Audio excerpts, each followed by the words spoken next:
একটি গাছ কীভাবে আঁকলাম, কীভাবে রং করলাম, কীভাবে আলো ছায়া বুঝিয়ে রং করলাম, কীভাবে আউটলাইন দিলাম, আজকে সব এক ভিডিওতে তোমাদের জন্য। তো সকলকে নমস্কার। সব বাচ্চারা আদর নিবা। এটা তোমরা খুবই সহজভাবে করতে পারবা। মানুষ বিভিন্নভাবে বিভিন্ন রকম গাছ আর্ট করে, এক একজনের এক এক রকম। আরও কঠিনভাবেও আছে, আরও সুন্দরভাবেও আছে, কিন্তু আমি তোমাদের সহজ করে, যেন 3 বছরের বাচ্চা থেকে শুরু করে সবাই দেখলেই পারে। পেন্সিল দিয়ে কীভাবে হালকা হালকা হালকা করে নিতে হবে, তারপরে আলো ছায়া বুঝুন। আলো ছায়াটা হচ্ছে ড্রয়িং করার জন্য মেইন জিনিস। রং করার ক্ষেত্রে তো আরও বেশি, কারণ প্রতিটা জিনিসের আলো ছায়া বুঝালে এটা উঁচু নিচু, খাল, উঁচা সবই বোঝা যাবে। উপরের পাতা, নিচের পাতা, ডাল সব কালারই বোঝা যাবে। উপরে তোমরা গাছের দিকে দেখবা প্রতিটা পাতা গাঢ় সবুজ দেখায় না, উপরের পাতাগুলো একটু হালকা সবুজ লাইট কালার দেখায়। আমি প্রথমে হালকা লাইট কালার, লাইট গ্রিন দিয়ে করে নিলাম, তারপরে সবুজে উপরের পাতার ছায়া নিচের পাতাতে পড়ে।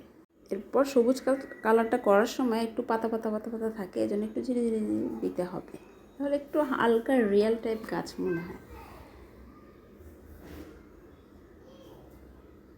আর তোমরা আরেকটা জিনিস নিশ্চয়ই জানো, কমলা, লাল আর কালো যদি মিক্স করা হয় তাহলে কিন্তু একটা খয়েরি কালার বা গাছ কালারের রূপ ধারণ করে।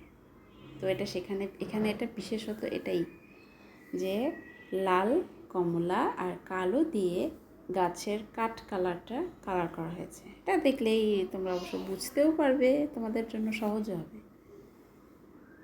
আমি যেহেতু অন্য কালার দিয়ে করেছি, সেটা অন্য কালার, তোমরা যে কোনো কালার, পেস্টেল বলো, জল বলো, ওয়াটার কালার বলো, তারপরে সাইন পেন দিয়ে কালার বলো, যে কালার দিয়ে বলো সেই কালার দিয়ে এটা বোঝানো সম্ভব।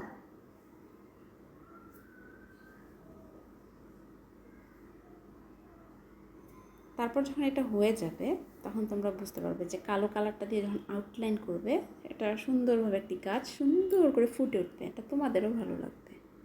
আর তোমরা যদি গাছটি করো তাহলে একটি ছবি তুলে আমার কমেন্টস বক্সে দিয়ে দিও, ভালো লাগবে দেখতে। আর কোথায় কি সমস্যা, আর তোমরা যদি বলো যে তোমরা জিরো থেকে মানে শূন্য থেকে রং শুরু করবে, আর্ট শুরু করবে, তাহলে আমাকে বলতে পারো, আমি তোমাদের জন্য ক্লাস স্টার্ট করব। একদম যে কখনো পেন্সিল ধরেনি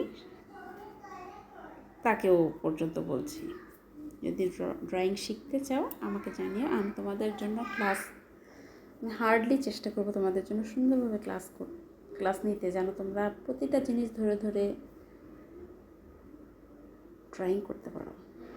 তাহলে এটা আমার সার্থকতা হবে যে আমি তোমাদেরকে ড্রয়িংটা শেখাতে পেরেছি আর কি। তো আজকের মতো এখানেই, ভালো থেকো, বাই, নমস্কার।